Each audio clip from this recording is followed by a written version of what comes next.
Hi, I'm Dean Sage. And I'm Jack Curvin. And this is Show Me Your Deck, a podcast where we explore the intersections of oracles and chakras, using our original decks to create new insights. You know, I was just realizing we could probably record the intro and then just add it in every time. Yeah, but it makes it a little bit different every time, doesn't it? It does. It also gives us a greater chance of fucking up and having to restart. If it's going to mess up, it might as well happen at the beginning, right? Yeah. Give us a hint that it's messing up before we get headlong into a conversation. A message from beyond. So it's been cold. It's cold right now. Yeah. It's probably colder where you are, but I mean, for us down in North Carolina, this feels pretty cold. Well, I came down the other day to work from home, and my spouse works on the third floor, which is where we sleep, and we like to keep it cold up there because, you know, nobody likes to sleep when it's hot. But then I came down to my study, which is on the first floor, and it was like an ice box. I was like shivering, and so I was like what is going on? So I go and check the thermostat. It's sitting at a comfortable 61 degrees in the house. Oh wow. So I was like, oh crap. It was on cool mode, not on heat mode. And were all the little toe beans frozen? Oh my goodness. I mean, the cats wouldn't even venture down the stairs because it's like there's like a 10-degree shift going from the second level to the first level. I don't know if it's insulation or just like we have a huge garage that shares part of the first floor, and obviously that's very, very little insulation going on between the garage door and the outside. So I don't know if it's just this ice box that sits. The little noses are shivering. Yeah, so no cat magic that day. I had to go turn it up. There's 4 noses now, right? There are 4 noses. There's 4 noses, not just 2 noses. Night. There's more noses. It was cold in the den last night too. I got a little bit worried about them. We're keeping them separated, the older cats and the kittens, so that they don't interact for a few weeks, and hopefully, you know, kind of get used to having each other in each other's space, kind of a thing. Yeah, get used to the smell of each other. So we had hissing, and Katya attacked my spouse with some paw action when she smelled the kittens on them. Well, you know, it happens in time. Just be patient. And eventually they'll be able to interact with each other through like a gate or something. And yeah, we'll work towards that. So far they've just hissed under the door a little bit. Well, it's official. You now have an itty bitty hissy fitty committee. Yes, we Excellent. Do. Yes, we do. Let's find out what we have for context though for today's reading. All right. Let's roll the tetrahedron. Deck number 2, the Professions deck. And it'll be card number 44. So let's pull that out. We're starting way up high today. I profess that I know that I deserve respect as I aspire to fulfill my potential. I profess that I know that I deserve respect as I aspire to fulfill my potential. Ooh, we haven't done this one before. No, I like this one. I deserve respect as I aspire to fulfill my potential. So we've got potential. We've got deserving respect. Yep. And this is the crown chakra where it intersects with the root chakra. So we've had this come up before, but not as a profession. Okay. Well, so this is the one that uses the cathedral for a metaphor. In the haiku. We've been here before, but not in this format. That's nice. We do seem to keep focusing on the crown and the root. I mean, maybe we need to go on a retreat or something and work on our crown and root so that other chakras get activated. Just leave us alone. Well, and the funny thing is, like, I pull based on feelings. So like, I could influence my cards, I think, more than you can influence your cards. Like your cards is pure chance. In their own way, like unless you've got a loaded die there or something. No, I hope not. That would undermine the point. So the universe is speaking to us. All right, so crown and root. All right, we've been here before. It's kind of funny because red and purple are my 2 favorite colors anyway. So the fact that they keep coming up really is fine with me personally, just because I like how pretty the cards are. Oh Well, round and croot, Round and fruit. Yes, we'll do it. Red and purple. Respect. I think I kind of am sitting on the word respect right now. I'm feeling the deserved respect. I think there's something very external about this, and talking about what you accept into your life, into your system, into your view of yourself, even that you're deserving of respect. That's a hard thing to master. That's not an easy piece. Not in a world that's constantly pretending to build you up while literally tearing you down. As soon as you do something well and talk about it, they're like, well, now don't get crazy. Don't get a big head. It's like, I didn't have a big head. I said that I did something well. Right. I'm just admitting that I know that I did something well. Well, it's like, no, stop, period. What is that tendency to tear down competency and monotheism? Oh, well, okay, there you go. Speaking of the cathedral, if you want to just let it there. You yourself are a cathedral if you allow yourself. Well, I think that's a good point, though. Like, what does your tradition say to you about your innate nature is a very important question. There are traditions, as you just pointed out, that say our innate condition is, sinful Flawed. or bad or evil. Tainted, less than. What is your internal tradition telling you about your base self? Where do you start each day? Do you start at positive? Do you start at negative? We're talking about like high and low energies. What does your innate sense of self tell you is your base being state, and what are you working towards every day as you do that? Do you start at that high energy, at that high frequency where you are calm, at peace, and you have the ability to work through what's happening to you, or do you have to prove yourself every day? It's interesting because the inversion of this has come up so many times in our shows, and that's number 7 of 49, the one with the obelisk and being a connection between heaven and earth. This is the inversion of that. The idea that you yourself are made of the stuff of both of these places simultaneously. It is inherent within you. You have your physical self, you have your intangible self. And whereas number 7 is talking about being a connection between those two concepts, with this one, you are the concept. Okay.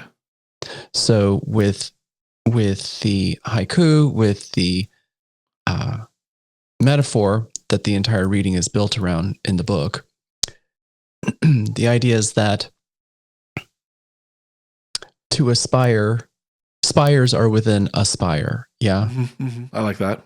And foundations are found, right? So the conceptual and the physical reside inside each other, literally within the words in the haiku. Conceptually, as you think of yourself, we are, whether you're a religious person or not, we have an intangible portion of ourself, even if you only want to go so far as the mind, which I would argue is also tangible because of the encoding of proteins in the brain. But there is an intangible part of ourself that lives only in the electric aura that runs around in our nerves. But there is part of us, whether you're religious or not, that is not tangible. And that part is just as valuable, just as sensitive, just as nuanced as anything that your body can be. And so they work together, they overlap, they're within each other, they animate each other, and they both have to be cared for and respected. And if you discount one, you're automatically discounting the other. Powerful. There's definitely a sense of grounding to this, but like you said, it goes back to the greater, the greater than, the cosmic ocean, the source, the font, whatever it is that you want to piece that to, whatever your tradition, your beliefs tell you about it. But where is it located? Mm-hmm. What is the haiku? Can we do the haiku right quick? Go ahead. Okay, so the image for this in the book, as we said, is a cathedral. The haiku being spires aspire, cryptic vaults, vaulting crypts, faith's foundations found. There's a lot of wordplay happening in this haiku because of the idea that there's this interwoven nature of yourself. And if you are a sacred space, then something like a temple or a cathedral is a very good example of that, because the stone itself is considered sacred. The air inside, the singing inside, the speaking inside, the architecture, everything about this space is sacred, not just the building blocks, which are sacred, and the stained glass, but also everything that happens inside of it. So I'm hearing, what do you set aside yourself to be?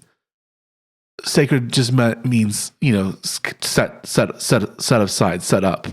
Mm-hmm. It's there's nothing special about it in the original linguistics. It just was a separate space where worship and religion would occur, where you would have a moment, a breath, a pause from the regular world in this other space.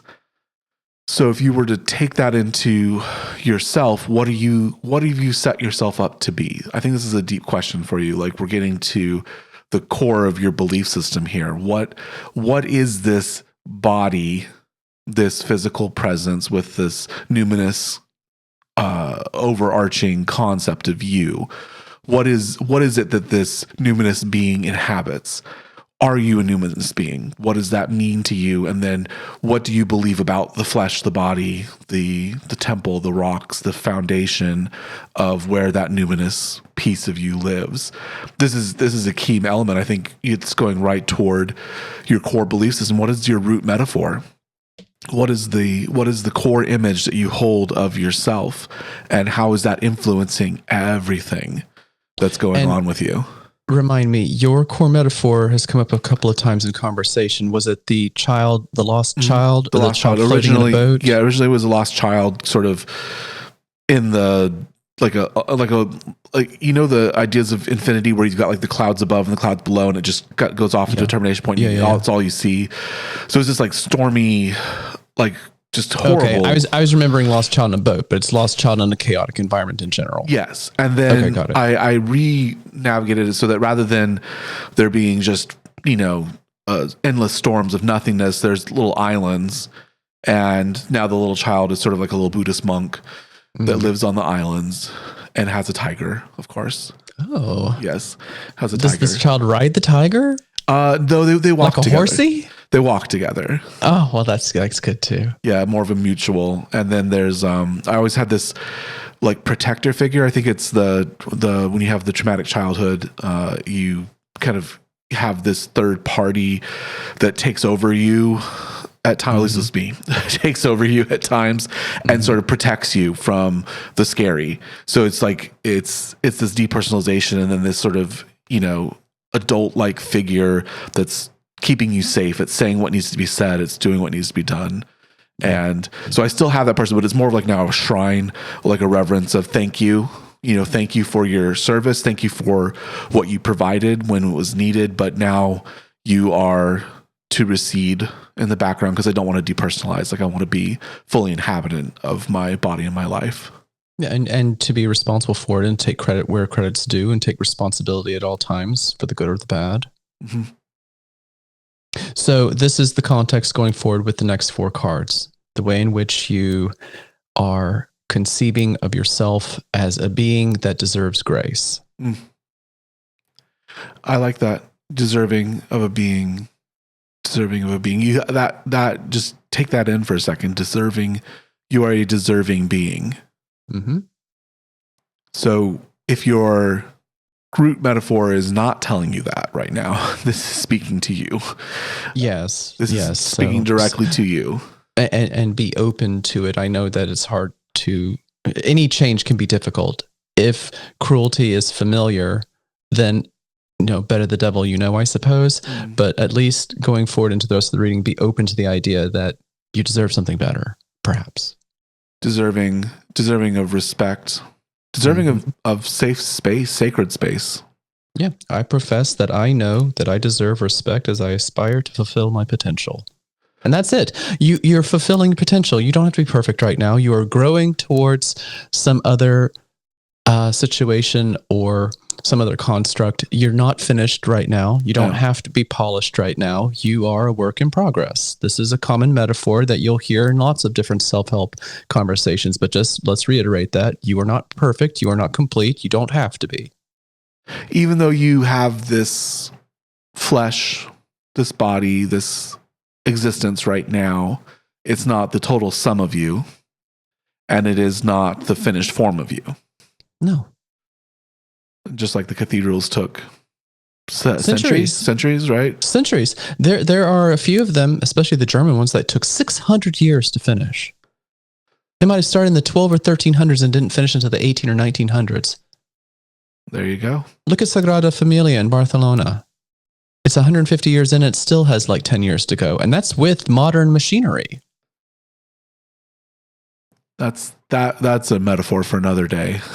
Yeah. I mean, it takes time. Going from hand tools to machines and creation of a sacred space, the modernization of sacred spaces. Well, and Notre Dame de Paris just reopened a week ago. As we're recording this, it just reopened, like I think a week ago today, maybe. And it is utterly transformed. I've been there many times. And when I saw the video, I couldn't believe it. I've been there, and the Archbishop was knocking on the door, and the bishop's hook itself was carved from a beam that had survived the fire. They reclaimed some of that timber and made a bishop's crook with it. And I think the blue glass in it was actually some of the was it 14th century stained glass? I mean, they were salvaging stuff and repurposing it. So he knocks on the door, they open it, and I gasped. Just gasped. The first time I was there, the exterior was filthy, the interior was a cave. The second time I went there, they had cleaned the bottom half, but not the top half of the exterior. It was very cute. The third time I went, the entire exterior had been cleaned, but the interior was still quite mucky. Beautiful, but you couldn't see any detail. You couldn't see any nuances, like being in a cave. They opened this place up, dude. I couldn't believe it. And that's interesting to think that this 800-year-old structure that's beloved around the world, it burned down and $1 billion poured into it to rebuild it from all around the world, is precious to all these people, many of whom had never even been there. How can you be precious like that? Okay, so here we are 850 years in, and it can still get better. I couldn't believe it. Everything is so clean, and you could see all this detail, and it looked like this soaring, huge, majestic space. Before, it just felt like being in a dark room with some pretty windows. It's like, now it looks like the entrance to paradise. Oh my God, I could not believe it. There's a progression in my deck that starts with the major arcana card, the Tower, which is a very tumultuous, usually sudden change that the lightning strikes the tower in it, and then the tower is destroyed because of the lightning strike. And then there's a progression of going into what I call a renewal, or the star, and the idea that the rubble becomes something, for the future. Mm-hmm. And it's curious. We'll see if any of those cards come up. But there's a progression within my deck of going through transformative change, the rubble being recycled, like you just talked about, and then becoming something new. But you get there through intuition and through connection, internal connection, that then brings you to a joyous outward transformation. And, looking at Notre Dame specifically, since we have this cathedral card coming up, that roof has been rebuilt multiple times. It hasn't always looked the way it looks now. The way it looks now, they did a perfect rehabilitation of how it was in its most recent iteration. If we are like Notre Dame, then every time we think we're done and something happens and we have to come back and redo and then expand and then clean up, it's like we can be like Notre Dame. We can keep being renewed and revitalized and replenished. Well, there's and cycles. Cleaned up. There's cycles, and we go through the cycles. Things change. Maybe it's major, maybe it's minor. Well, also, they've been trying for decades to clean that place up and they couldn't raise the money. It took something really dramatic to get everybody's attention, to cause a flood of care. They did this in 5 years. When Macron first said that he was going to get this done in 5 years, I laughed. I was like, this is a 50-year project. Who is this man talking to? He got it done in 5 years. It can happen. Big, huge change can cause big, huge recovery. It can happen. I think that's an important thing to remember. The place that you're in now can be upended, and yet you still come through it. So yes, you right now, with that core image hanging out there, you need to shift that focus back to your sacred space and take it for where it is. Just take it for where it is right now. Don't judge it. Just observe it. It's like meditation. Just observe yourself. Observe your breath. Observe inspiration, inhalation. These words are all connected. Breathe in and see what you see. Just take an accounting of where you are. And then you can work on moving forward. So let's see what might be a step forward here. Let's get a card. All right, we have the Sentinel of Storms. So we're in the heart chakra. Sentinel of Storms. Ride the wind for the joy of the journey. Well, that's what we were just talking about, isn't it? Mm-hmm. So if you're riding the wind and you're going to have these updrafts and downdrafts, if you're like a bird with your wings outstretched, you can just hover and let the wind carry you and take you everywhere, and you just subtly guide, or you can dive and you can swoop and you can go at all these new places, all these new heights and depths. But it involves change. And the reason I picked winds here or storms, I should say, it's air. Like the suit of swords is the suit of air in the tarot. So that correlation was already chosen for me. The reason I chose storms is because they represent upheaval, power, change, the double-edged nature of a sword. It all flew, together to, come to me as a storm, because storms also come and go. They pass, there's quiet, and then they form again. And it's an ever-changing cycle. And so here, riding the wind, if you've seen any birds ever do this, it's crazy. The patterns and updrafts and downdrafts, and just the way that they navigate these circling cycles of wind and storms and all these things. It's truly a joyous experience, but it's ever changing. You are constantly being buffeted or blown or descending, dropping. It's exhilarating, but that's a lot. And you don't have to do it alone either. No. All those formations, the birds fly in a V, because the bird at the beginning, and they trade off who's in the front, because the bird at the front of the V is taking all the friction from the wind, but by dispersing it off of its wings, it's making each bird further back in the V have less and less wind resistance. And then they take turns who's at the tip of that V. And, you don't have to fly alone. You don't have to figure this out by yourself. You don't have to take all the sheer forces of all the friction. Where are the ways that other people can become part of this process of you migrating towards this better place? And then there's an openness to it as well. So not only is there a call for connection, but we started with the large open space of the cathedral, the hollowness maybe that you feel in your body and yourself, and where your spirit resides. This is a reminder that you need to open your heart chakra, I think, in this instance. Maybe you're dealing with despair, maybe you're dealing with grief and loss, and you have to get back to remembering that we ride the winds, and you have to do so for the joy. You have to ride the wind enjoy the moment, but it is fleeting, right? Joy isn't constant. You can't search for constant joy. That leads you to very dark pathways. You have to enjoy what you've got as you've got it. Ride the wind, but remember the wind comes and goes.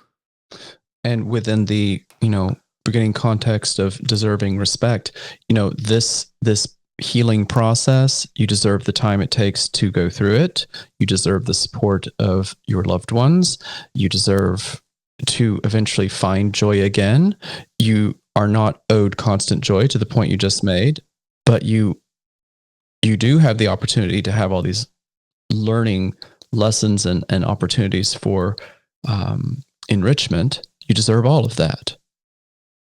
There's a connection here between riding the wind, the joy, experiencing joyful moments, allowing yourself to be joyful. There's freedom that you have to allow yourself. I think when you get caught up maybe too much with soul work, with dealing with the temple, the cathedral that is you, when you deal with your core metaphors and your root foundations and the things that make up your core identity, it's easy to sort of have that become a duty and a job and a slog and get tied down in it. This is a reminder that even in this process, you're allowed to feel joy.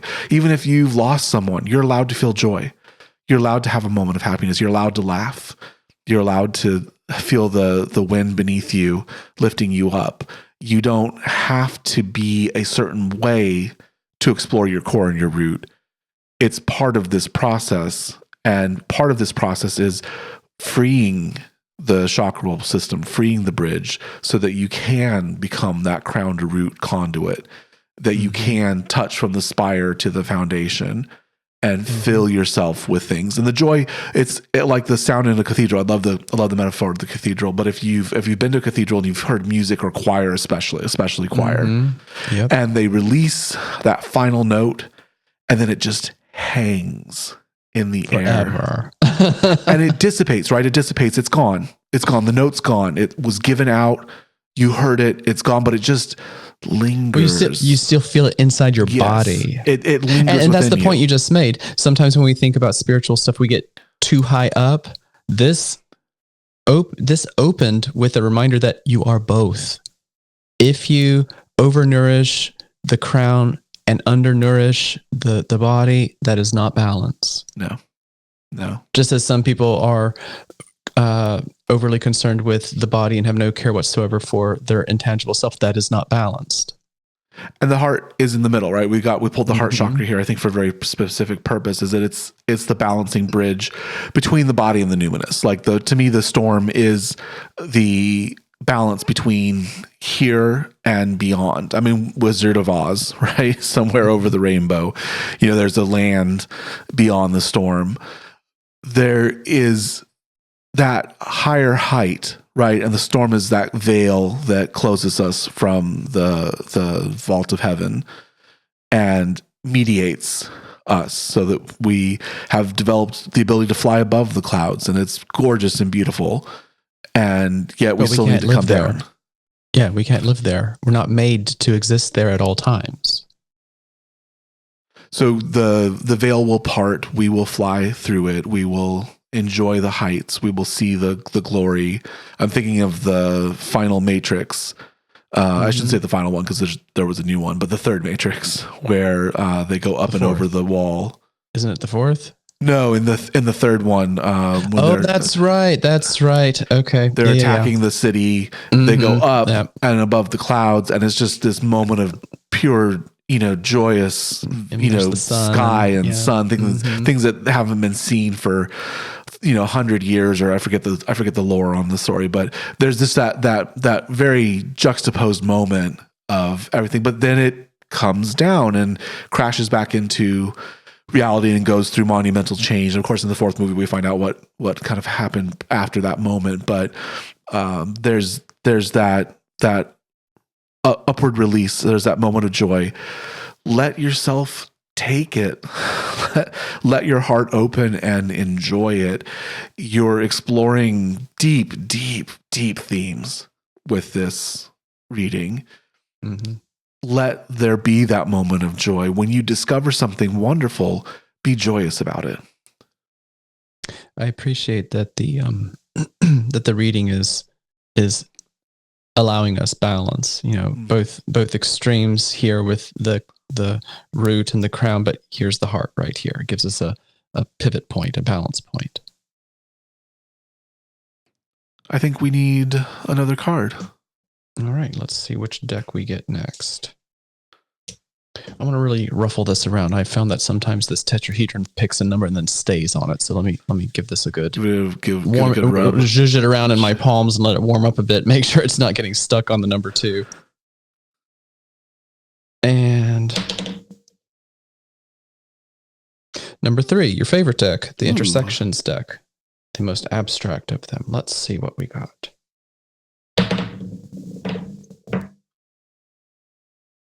Number 11. Pull out number 11. Oh, how pretty. So, this is I feel metal, orange, down in the sacral chakra, and how it is influenced by aqua, air, I say, the throat. So, how what you feel is influenced by what you say. All right. So we've got some second chakra, some fifth chakra. We've added the fourth chakra. So, we're filling out the system. I feel and I say.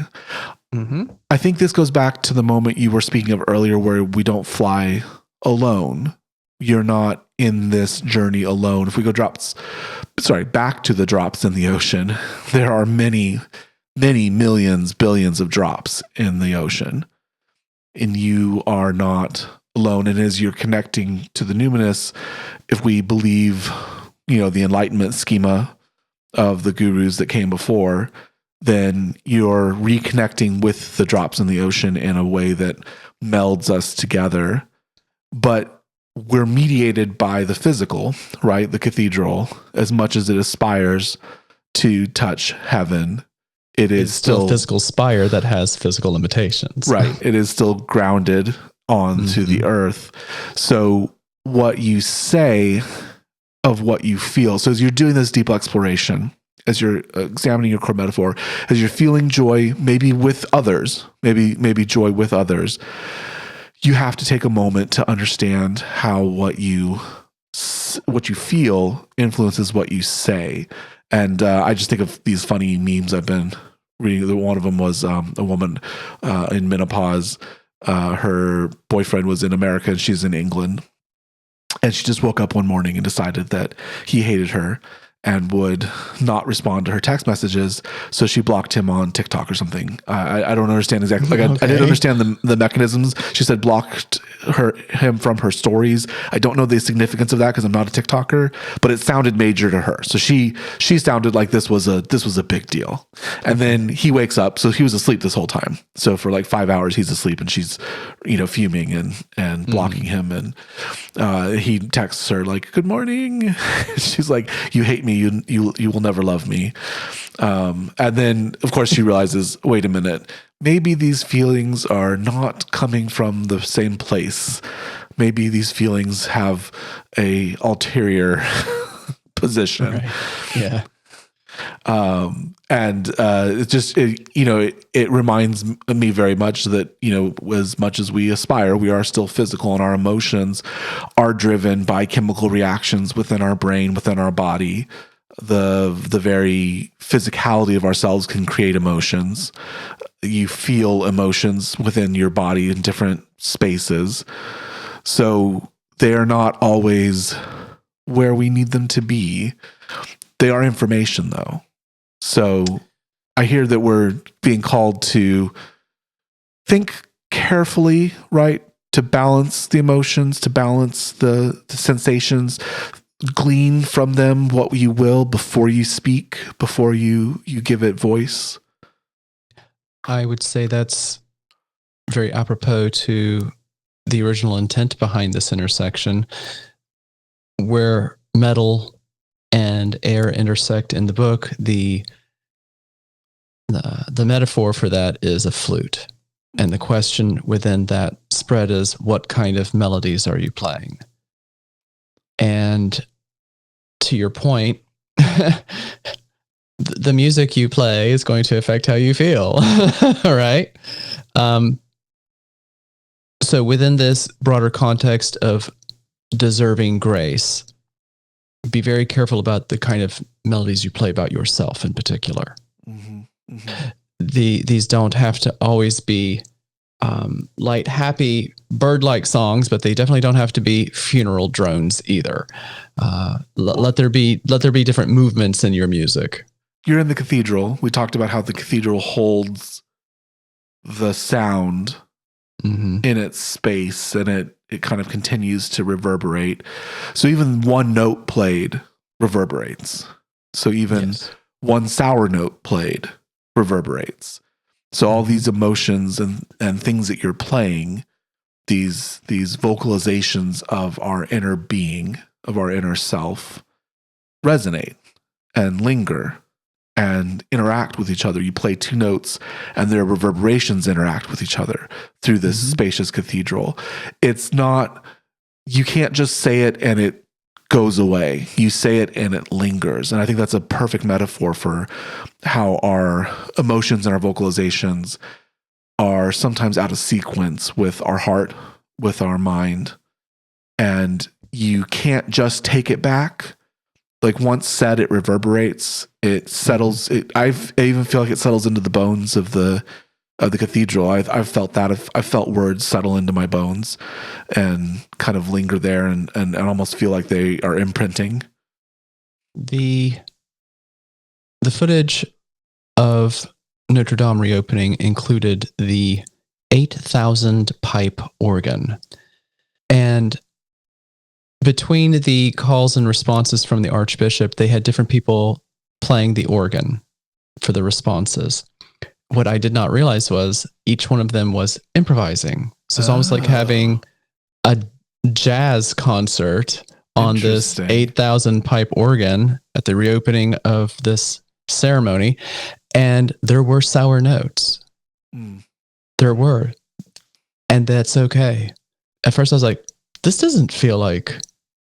This isn't Bach. This isn't Bach. This? I was like, this isn't planned out. This is a French composer. This is something. What just happened? That was like a very dissonant chord or something. And it's okay because they were responding to what the bishop was saying without knowing up front what he was going to say. And they, in their response in the music, were trying to encapsulate what they just heard in his words.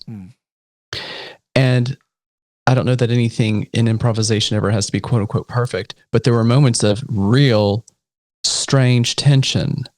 And at first when I was watching, I was like, that just doesn't sound very sacred at all. But I kept watching. I was like, no, there's something very organic happening here. This isn't somebody didn't rehearse their part and they don't know how to play the music. This is somebody riffing. And sure enough, they confirmed that. They're like, and this is magnificent improvisation happening with each player on the organ. It's like, so each individual person is getting to put their imprint into the bones of this cathedral. And not all the quote unquote words were quote unquote pretty, but they were all part of a very complicated conversation. And they all did resolve in some way that felt complete, but as part of the process of having a conversation.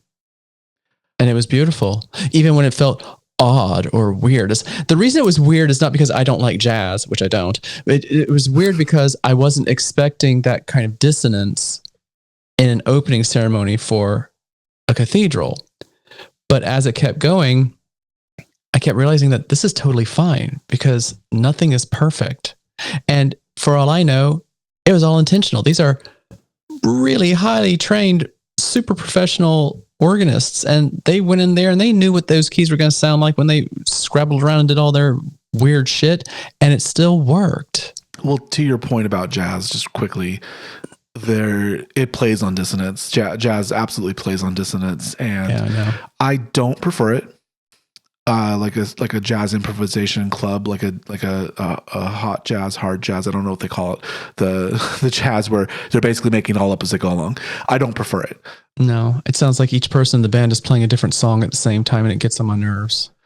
But there is deep thought and practice and particularness that goes into those riffs to where I appreciate the art of it.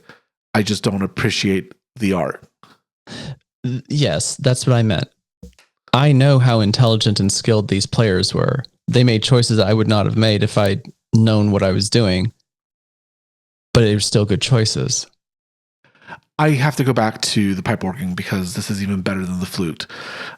Because pipe organs are flutes. Like in case you've never understood how a pipe organ works, a standing pipe, right? A pipe of a certain length will vibrate at a particular frequency and produce a particular note. So a pipe organ has pipes of every length, and they are trimmed to coincide with the frequencies of the Western scale. So you have these pipes from very, very small, which are like a flute. Some are about the height of a flute, some are a little bit shorter, and those are the very high tones. And then you have these massive pipes. And the best part about a pipe organ is that the lowest octave actually has to be put in the floor because the pipes are so long that they can't be raised up into the air. So when you have a full pipe organ, like the real pipe organs, the pipes that play the root of the chords go through the floor, so they're underneath you. So that's why you can feel them in the floor. Not only is the space resonant, not only does it hold sounds, but in the bones of the cathedral, in the foundation of the cathedral, are the pipes that play the root notes. I mean, that's just a metaphor all by itself. Where is the air coming from in a pipe organ, and how do you not hear it? How do you not hear like a motor turning and churning air around? How does that sound not interfere with the sound of the pipe organ? I think it's just deeply buried. It's a bellows system. I think it's just deeply buried inside. There is a hum to an organ that is silent. Gotcha. A lot of organs are electronic now, though.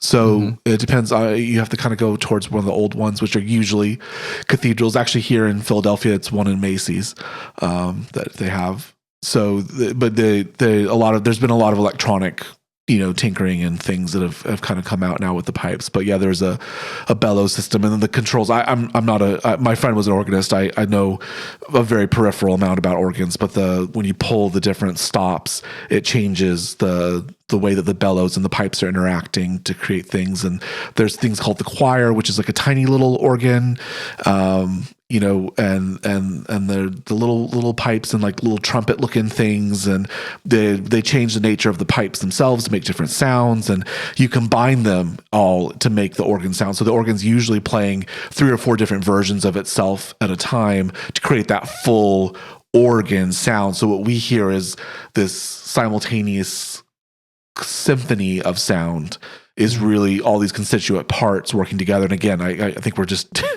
digging this metaphor deeper and deeper here. It's the king of instruments. I went out a few times with a guy who is a professional organist, and he would go around from church to church doing special events. And he was describing some of this to me, and organists call it the king of instruments. I mean, yes, it's what's your instrument? My instrument's a building. Oh, yeah. They build the buildings, they build the sanctuary around the organ oftentimes. Yeah. So this ever expanding metaphor just keeps feeling more and more apropos to the discussion. But yeah, so here we are talking about a flute. Well, here's 8,000 flutes for you. Yes. And of lengths of 128 feet and more. That's the other thing. The feet They go a geometric sequence.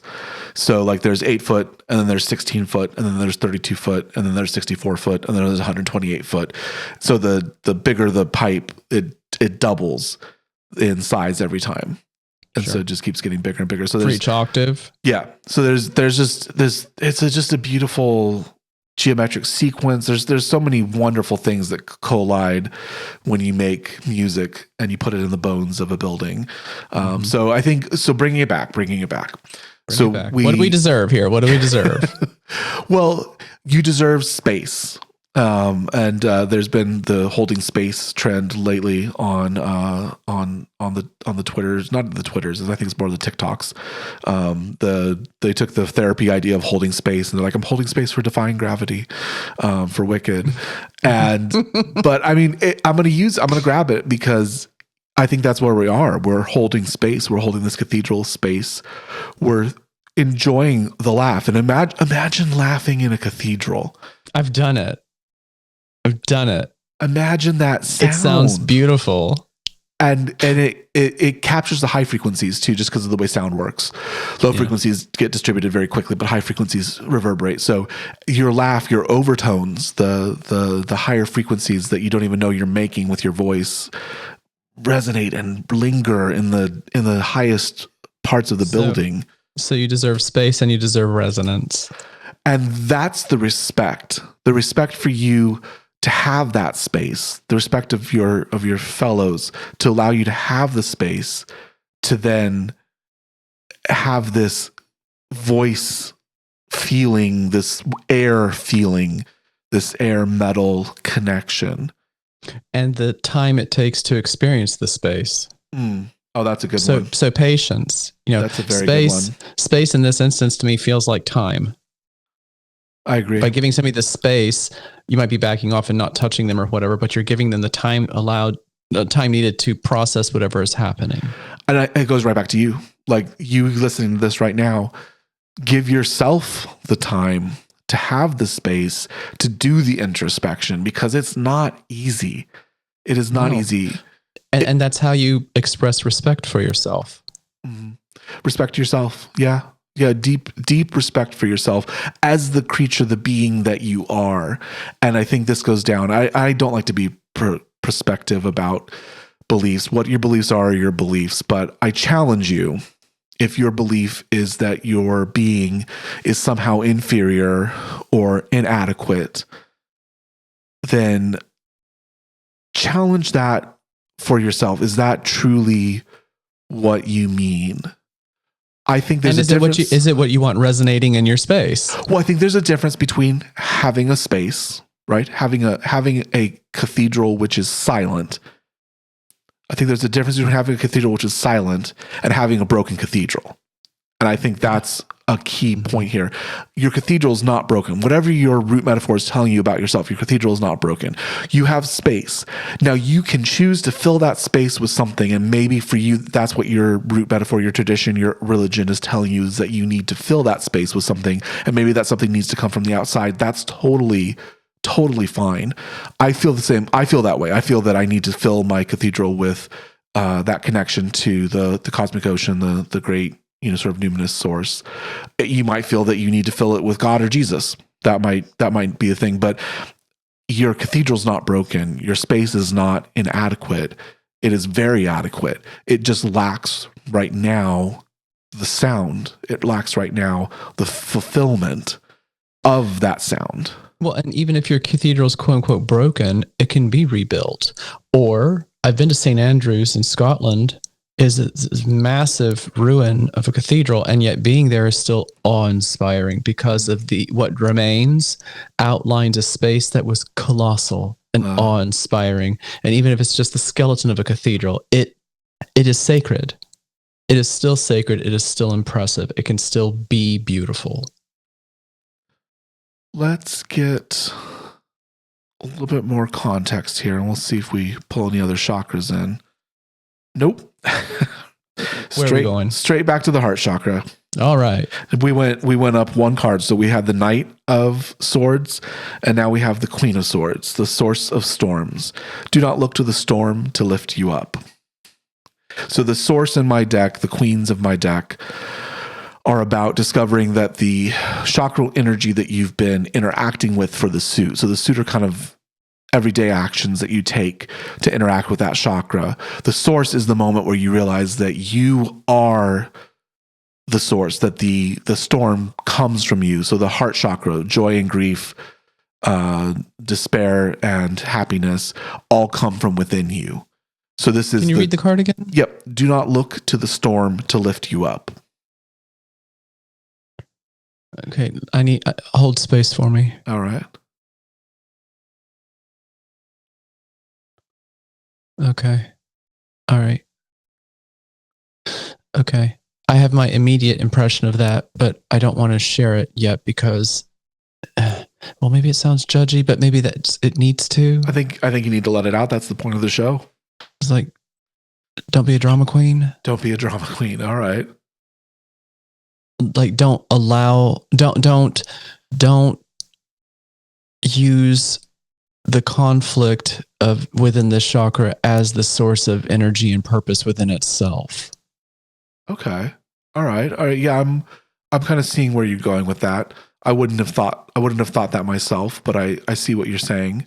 Because I know for myself, but I've definitely seen in other people as well that sometimes we become, I don't know if addicted is the right word, but we become accustomed to fueling ourselves on a particular type of emotionality or a particular type of interaction with other people. And then it becomes part of how we define ourselves. And you have to be careful about that limiting belief. So in this case, yes, you have, so we talked about the pipe organ. So the source of storms, you, the cathedral, are the source of the wind, just like the bellows for the organ are inside the organ. The storm that is joy, happiness, but also carries grief and despair is within you. But like you said, don't let it limit you. Don't be a drama queen. Don't let it. Don't read the card one more time. Do not look to the storm to lift you up. So don't look outside for that. Don't look outside for your joys. Look within for peace and happiness and the storm to rise up.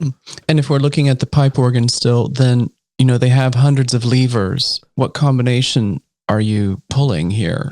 The person that I knew briefly who was an organist, he was explaining to me how you could do presets and you could hit a little button here and then all the switches would flip.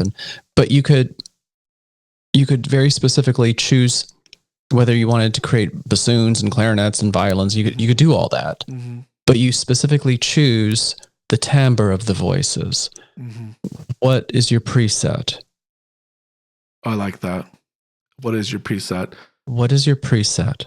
So as you begin to fill your sacred space with the sound, and remember the original word for spirit comes from inspiration, the idea of inspiring, bringing air into the body, and air being released from the body. Jewish tradition, ruach is actually the name for spirit, what we would call a soul in a modern translation, was just the word for breath.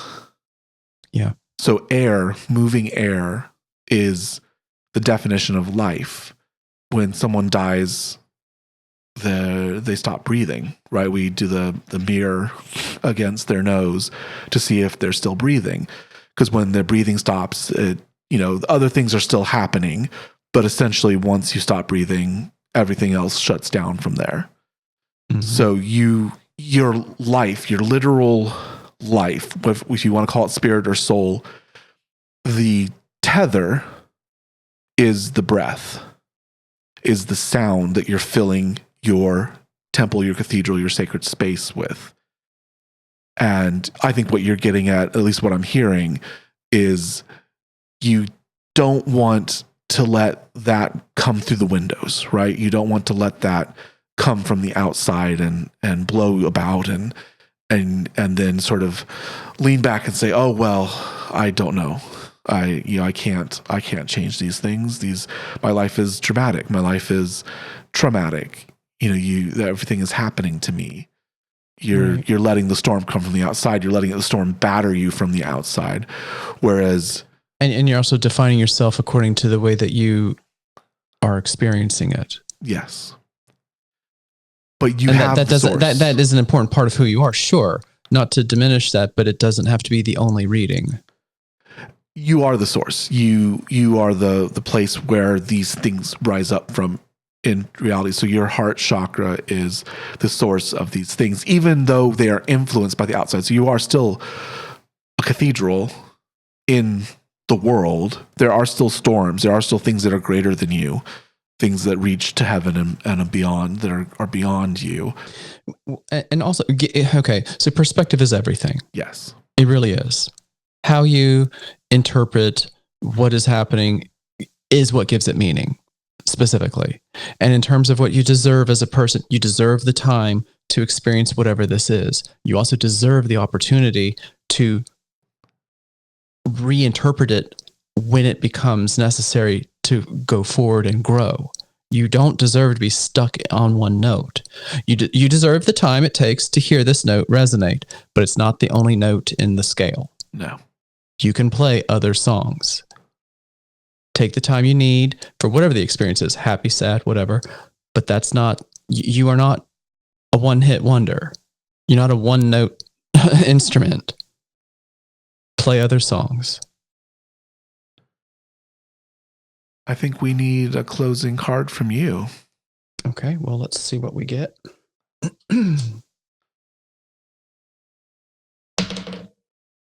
We're staying with deck number 3. Mm-hmm. And we're going to use card number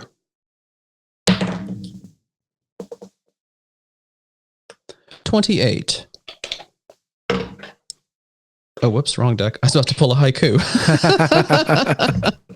All right, deck number 3. Okay, what did I say? 28. 28. Oh, this is a pretty one. All right, so we're still at the heart. Okay. Still green, still wood, I love, and how it's influenced by yellow, fire, solar plexus, I do. So how the connections you make are influenced by the actions you take. And I know in the book which one this is. This one's come up in the past in a different configuration. Oh, really? This is the one with the 2 hands holding soil with the little sprout, the little plant sprouting out of it. Okay. It's the one about giving and receiving generous, thriving energy. Okay. Well, I am struck by the fact that we're down in the lower chakras still, and we've completed the 1, 2, 3, 4, 5. Skipped 6, which I find interesting, and moved to 7. So as much as we're with other people, we're very still internal. And the fact that the 3rd chakras come up as the source, the font, the fire in my deck, the fire of movement, but also creation. And we go back to the heart again. So I think we're still in that zone of your heart chakra is the balancing point, is the area where you truly have growth. So for you, for wood, you have growth, you have molding.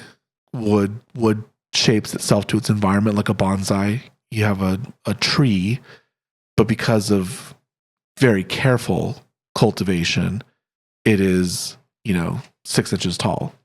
But it's a tree that's the same tree as would grow to 50, 70, 120 feet.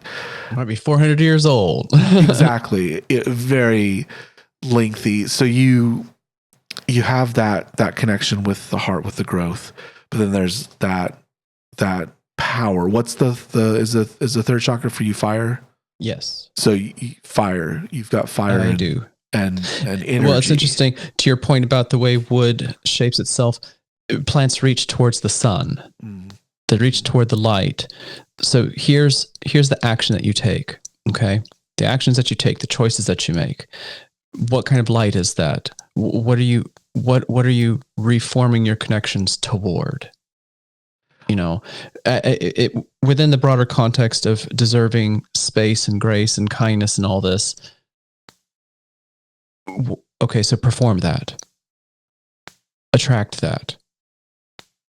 I am getting a feeling that we've been talking about the cathedral. We've been talking about Notre Dame.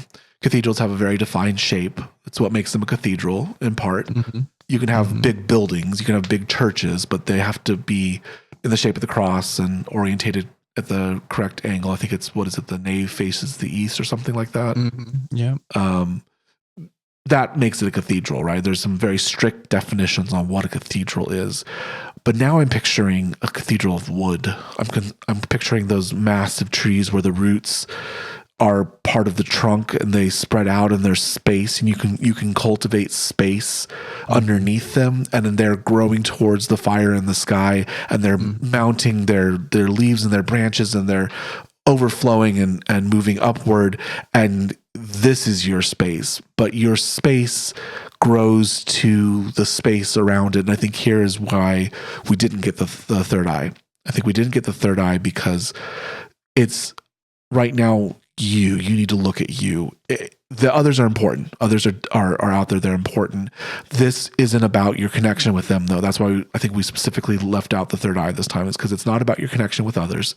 This is very much about the shape of you, the space of you, the cathedral of you. And I love the heart being shifted now from me, which is air and the color red, to wood and the color green. And that wooded cathedral, that twisting bark that grows to fill its space, and that is you. There are in Scandinavia these magnificent churches built entirely of wood, and they are magnificent in a very different way. They're not as big, but they're handcrafted and delicate in a way that stone is not. I mean, these are wood, and if you don't keep replacing the planks and taking care of them, they disappear. There's also these sacred temples in Japan where there are caretakers who live at these, I guess you'd call them monasteries, but they're made entirely of wood, and part of their job is to go around each day looking for the planks that need to be replaced. So almost like a human body is replacing its cells constantly, and every 7 years there's different cells and blah, blah, blah. This is not the actual same temple that's existed for 1,800 years. No. It's the same space. It's the same entity. It's the same organization. It is not the same building. There's not a single plinth remaining that's original. Everything's been replaced multiple times, and yet you might not know it because they carve everything to be a perfect fit for whatever it's replacing. But there's, this ability when you build your church from wood, your cathedral from wood, it involves an even greater degree of caretaking. It requires an entire team of people to be constantly looking out for the places where you need healing. And that requires a lot of grace and a lot of trust and a lot of action.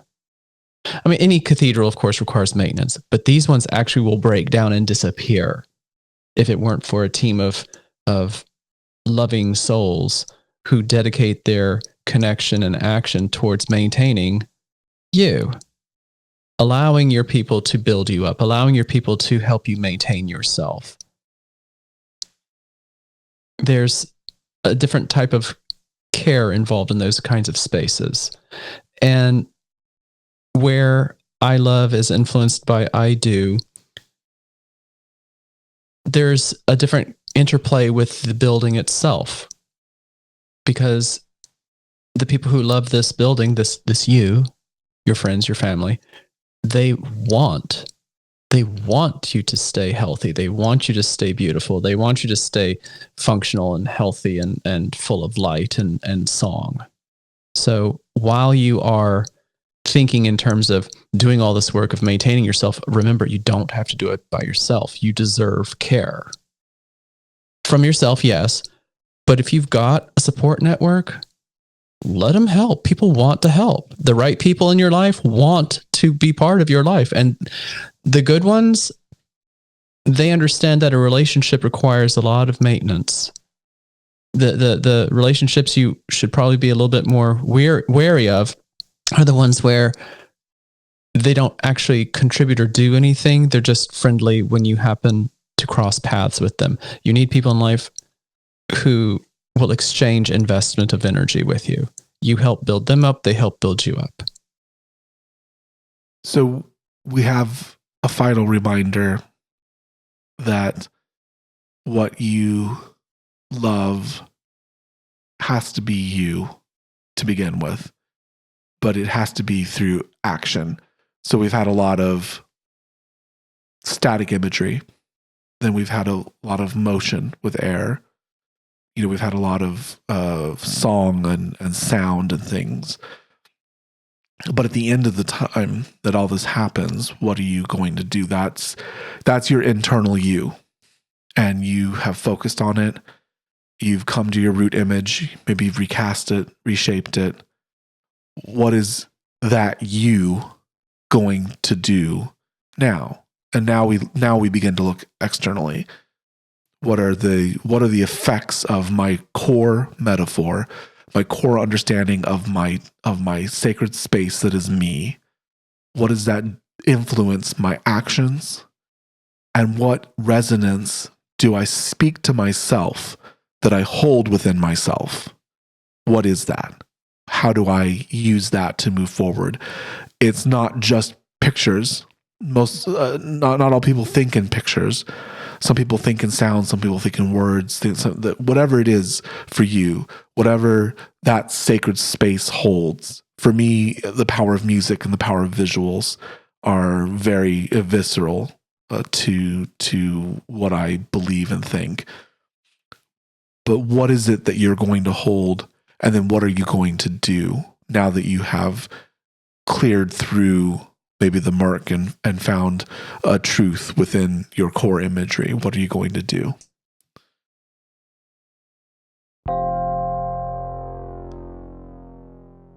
Look, before you get going, y'all need to pay to hear this episode. I'm sorry.